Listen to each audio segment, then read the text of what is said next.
Morning po mga kababayan, ma'am sir. This is Jump, the Filipino channel. Ang inyong pong lingkod. So today is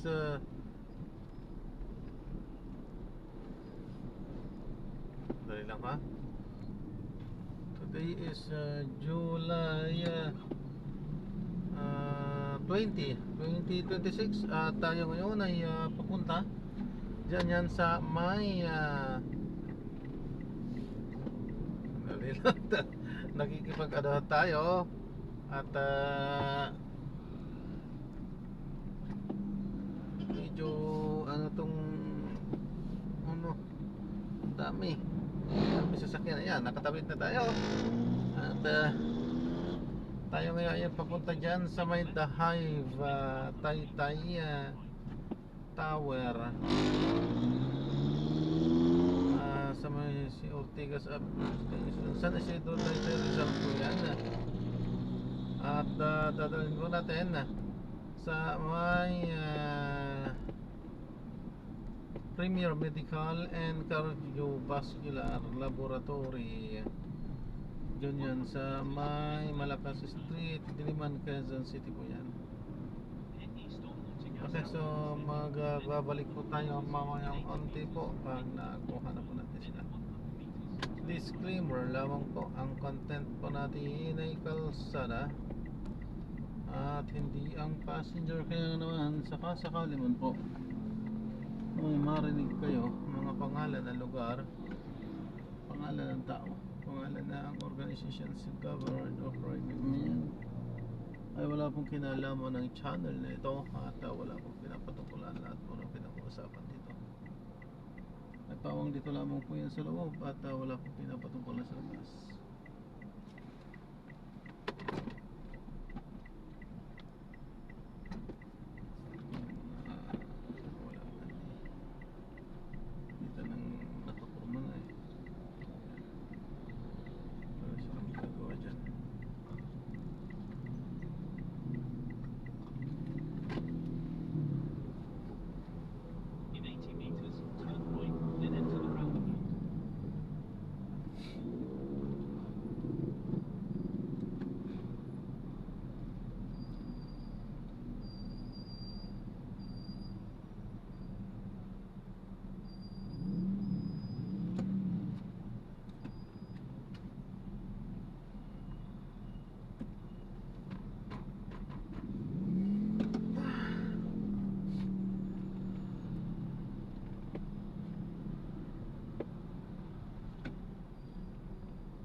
Morning po, pick up po. Tawaran sir.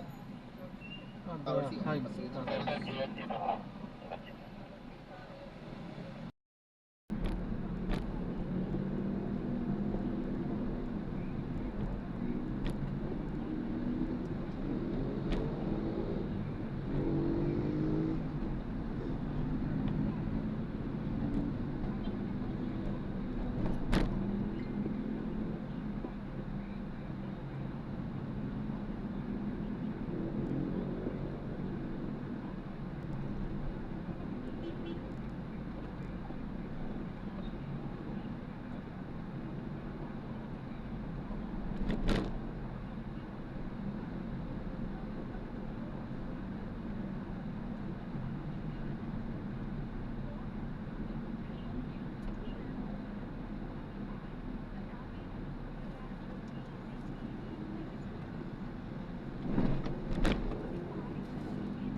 classification ng mga lugar. Samantala, sinabi naman ni Kapitán sa ngayon ay 70% ng handa ang COMELEC para sa PARMM elections. Sa unang linggo ng Agosto, target na COMELEC na ma-deploy ang mga kagamitan para sa PARMM parliamentary elections na nakatakdang isagawa sa Setyembre 14. Naniniwala si Defense Secretary Gilberto Teodoro Jr. na suportado ng gobyerno ng China ang inilabas na artificial intelligence video ng China Daily na naglalarawan sa mga Pilipino bilang mga unggoy. Ayon sa kalihim, state-sponsored na pamahalaan ng China ang ginawang hakbang ng China Daily. May laman ng paniwalaan na unang sinabi ng Chinese Embassy na walang kinalaman ng pamahalaan ng China sa naturang video. It's a state-sponsored video. So, kayo ng paniwalaan yun. State-sponsored Dala ng water. at walang lumalabas sa China na walang input ng gobyerno nila. Yanatinig ni Defense Secretary Gilberto Teodoro Jr. Naghain na ng diplomatic protest ang Department of Foreign Affairs sa China kaugnay ng naturang issue at tinawag nila na dehumanizing at racist ang inilabas na video ng China Daily. Ito ang super balita sa umaga. Nationwide! In 100 meters, turn left at the traffic light. Sabi mga ganap, ano? Ayan, parang na-entertain na rin ng publiko di ba? Lalo na sa social media. Kahit weekend parang walang pahinga. May nagla-live tapos merong sasagot. Oo, ang iinit ng issue, ang init ng ulo. Oo. Ayan, ito pong aming pinag-usapan ni Tony, ito pong mga palitan ng mga akusasyon. Palitaktakan nila, Senador Erwin Tulfo. Puro ng senador to, Senator Alan Peter Cayetano, Senator Lacson. Ayun, so... Imbis na nakatulog tayo sa impeachment, meron pa ibang mga side issues, di ba? Oo, kasi ang napupunteriya ngayon ay si Senator Alan Cayetano, pinukweltahan siya dahil pinira niya eh. Yung Sabi ni Senador Alan Cayetano, lumaki daw network, di ba? Ni Senator Lacson, pati ni Senator Erwin Tulfo. Oo. Yan, sumagot din naman Oo. yung dalawa. Though si Senator Erwin Tulfo, parang pinagtatawanan lang daw niya. Ayun. Naman natin medyo sarcastic din, di ba? Si Senator Lacson, ang umaano talaga, Okay. umaatake rin. Meron din daw ghost project sa Taguig. Alam nyo sa totoo lang ay mahalaga, di ba? Kung sino ang magagaling bumanat. Correct. Ang mahalaga dito ay kung sino ang may ebidensya. Oo. Di ba? At maganda yan dahil sa Continue for 900 meters, then turn right onto UDSA. Kasi ganyan. Di ba nga, hindi nga lang ba yung mga nandiyan sa Senado? Doon nga sa House maraming contractor kung kayo tumahimik na. Di ba? Oo, kasi mga nakuha ng mga senador. Oh, yan, yung mga ganyan. Maganda yan, yung diskurso na ganyan. Pag sabi mo susuportahan natin yung ebidensya. Kapag ganyan naman ang ginugusto ng taong bayan, malaman ko yung katotohanan. Dahil ang pinag-usapan ng pera ng taong bayan. Tama, di ba? Hindi dapat salita lang, salitaan lang, matuhan lang ng maanghang na salita. Dapat manahin kundi po ang katotohanan. Oo, at walang takipan. Yan. Yan, ang Sige, yan po ang ating ano kayo? Okay, balikan. Asuban niyo po ang kabuuan ng mas pinalawak, mas pinalakas, super balita sa mga nationwide. Ako po ang inyong kapuso, Melo Dalprado. Ako naman ang inyong kapuso, Tony Aquino. Magandang umaga, Luzon, Visayas at Mindanao. Sabi nila right time. Tandaan mga kapuso, dito sa Super Radio, DCWB, wala ang kilig-kilingan. Turn right onto UDSA. Doon at ngayon, serbisyo, totoo. In 80 meters, turn right. Super balita sa umaga, nationwide. Mula sa pinakapilang network sa buong Pilipinas, ang GMA. Mabuhay ang Pilipinas! Ang oras po natin alas 7:59 na po ng umaga. Continue for 900 meters, then keep left at the full onto UDSA to UDSA. Balita, totoo.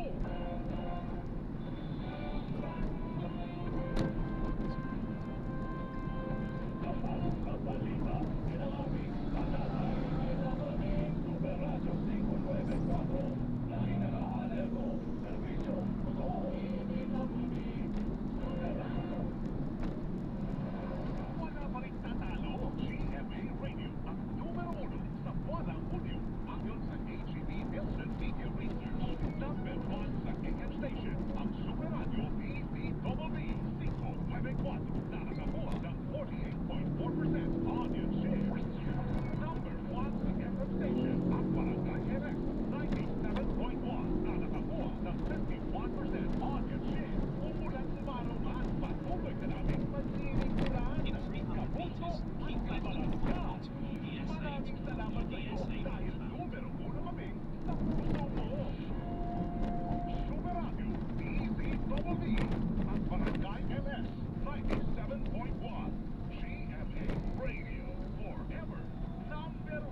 update sa mga balita, sundan ang mga social media account ng Super Radio DZBB.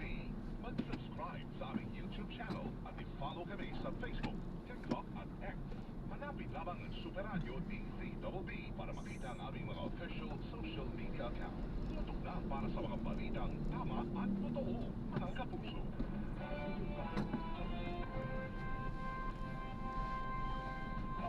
Sa balita, yun ang aming panata. Super Radio 594. Lagi nag-aaleko. Servisyo, totoo. Kapuso nyo sa radyo. Walang kinikilingan. Walang pinoprotektahan. Servisyo, totoo lamang. Walang iwanan. In 500 meters, keep left at 4 onto EDS 8. EDS 8. Super Radio 594. Kapag ang Pilipino, lahat Super Radio. Servisyo, totoo. Walang kinikilingan.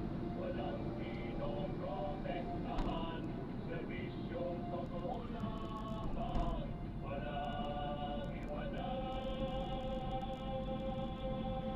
DZBB. Super Radio. Number 1. DZBB. Balitang tama. Balitang totoo. Good morning! Ito ang saksi sa WB. Saksi sa WB. Ano ba nangyayari sa Senado natin, Orly? Morning muna, Wen. Good morning mga kapuso. Ganda ng paanan ko di ba? Kasi naman, Oo. ang dami malalaki mga pangyayari ho, follow up ng mga malalaki mga balita noong nakaraang linggo. Abay tatalunin pa mismo ng mga tulad ng impeachment. Mas marami yata ang istorya ngayon mga senator judge. Di ba sila nag-aaway? Marami yata sila dapat ay paliwanag In 100 dahil meters, keep ditong left at nakalipas na wala hong impeachment trial, sila mismo nag-impeach kanya-kanya. Di ba? Para kayo nagwawakwakan na sarili ninyong pagkatao sa harap ng publiko kung kani nga nila washing dirty linen in public. Parang, Ludes na ludes yan, ha? oo, dapat ba magkaisa kayo sa iisang trabaho o dapat nag-aaway kayo? Nagsimula po ito sa mga banat ni Senator Alan Peter Cayetano sa mga kakasenador. Partikular kina Senator Panfilo Lacson at Senator Erwin Tulfo. Sabi ni Cayetano, di ba Orly, lumobo ang yaman ni Lacson at ni Tulfo. Hindi nagalit yung dalawa. O sabay naman kasabay niya ng paliwanag na legit ang kanila pong yaman at deklarado ito sa kanilang South End. Paano yun? Dumoble. Ano dumoble? Times 4 pa No, nga eh. sabi ni Lacson na hindi tumoble ang yaman ko, nag-times 4 pa at deklarado yan sa South End ko. Si Cayetano nagsalita po ng ganito matapos sabihin ng NBI na iniimbestigahan ang anomalya sa mga proyekto na kadugtong ang kaakibat niya 2019 SEA Games. Ating-ati po ngayon ang atensyon ng mga senador natin sa legislasyon at impeachment, may segue pa ng personalan. Senator Cayetano, pangkapit din ninyo then ng keep right realize, at 4 kaliwas onto kanan na po, EDS meron 8 pang likod towards at harap Camas, East ang daigdig Avenue. po ninyong kaaway kahit po sa mga kapwa ninyo senador. Pero sa kabilang banda, maganda po magkalabasan kayo dito. Nandun sa publiko, halang sige maglaba kayo ng sarili ninyong imahe sa harap ng publiko. Ipakita niyo sa amin kung sino sa inyo ang matino at sino ang hindi. Paglabasan kayo ng ebidensya. May question sa yaman ni Senator Lacson at ni Senator Tulfo, habang may ghost project naman si Senator Cayetano umano sa pag-ibig na mismo sarili niyang kapatid ang nagpapaibig na ito. Sino Cayetano yun, hindi ba Orly? O sabi, may ghost project daw dyan dapat imbestigahan ng Senado. Hindi mo po tigtigan kung imbestigahan kayo ng sarili niyo. Ang masakit lang po dito, Orly, yung tama nito sa inyo pong institusyon, pinagmamalaki ninyo na sa mga sanay na institusyon sa gobyerno, tanging Senado na lang ang pinagkakatiwalaan ng publiko. Kaya ang tayo ngayon ng Senado. Pero kung titignan po natin sa dulo, may dapat maging paraan ito, lumabas ang totoo, sino sa inyo ang sinungaling at sino ang tatayo sa dulo na mayroong integridad. Ang masakit ang dedisipin nito, Orly, ay nagkakaroon ng sira ng mga senador natin habang kayo po ay nagpe-perform na napakahalaga ninyong tungkulin bilang senator judges. Paano kayo tatayo sa harap ng publiko kung kayo nagpapahiram kayo ng integridad? Ano ang moral authority nila, Orly? Ito pang isa sa naging aasahan natin ngayong araw nito na pag ito kasi may impeachment trial, nandun pa rin yung pagnanais at gusto malaman ng taong bayan kung paano makikilalanin, kung paano pagbibigyan ng mga senator judge yung kahilingan na magpalabasan sa sa mga tax record, bank record, kung may violation yan, na nagkaroon ng magiging debate kung ano naman sitwasyon natin mga senator judge. Pero ang ilan din sa mga gustong marinig ng ating mga kababayan, hindi ko lang alam kung bibigyan ng pagkakataon kung may pamumunulan nila kung ano ang maaaring pagdating sa kanila para desisyonan yung usapin na yun, yung paghiling ng tax record.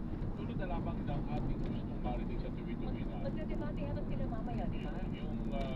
yung nakapaloob sa mahalagang punto na debate, laging natutungkol yung nakapaloob sa Republic Act 6713. Yung andun na sa Section 4 yung pagkakabanggit ng norms of conduct of public officials and employees, nangunguna doon mga kapuso ko Code of ay conduct yan eh. yung commitment to public interest. Yeah. Ano man ang inyong gusto mangyari sa buhay po ninyo pag ito'y pumasok sa anuman sa ng gobyerno, doon yung pag-asaalang-alang ng interest ng publiko. Lahat ng bagay. Yung mga pagkakataon na teka muna, ito ba ay mas ako ba papabor dito? Totoo yan. Sa alin ng publiko, kung natin sa sarili ng Correct. kung hindi ko natin kayang kapanan dahil yung po tinatakdapo ng mga batas tulad po dito, na siya naman patayan. Kung ano ang dapat inaasa ng piso ng gobyerno, eh siguro malaking katanungan sa atin yan kung dapat ba ba tayong tawagin mga government. At saka ito yun, Orly. Go ahead. Ikaw ay official ng gobyerno. Sabi nga nag-usap natin ang Abogado ay ang laki ng pangangailangan na ikaw mismo ay mapupus o sige. Tingnan ninyo records ko.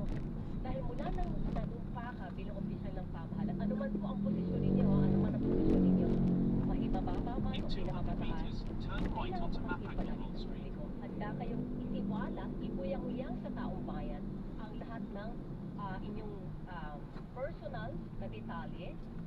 Huwag kayong magtatago sa likod ng batas. Kasi protektado ito sa ilalim ng batas eh. Ito dapat mabuyangin sa publiko. Yun ang isa Pero Take pag straight to government the first official kayo, traffic light. handa kayo na Then, ilabas in sa 100 taong meters, bayan. interest ng publiko above everything else. Yun din ang Correct. naging debate ko iba din nakalipas na mga araw.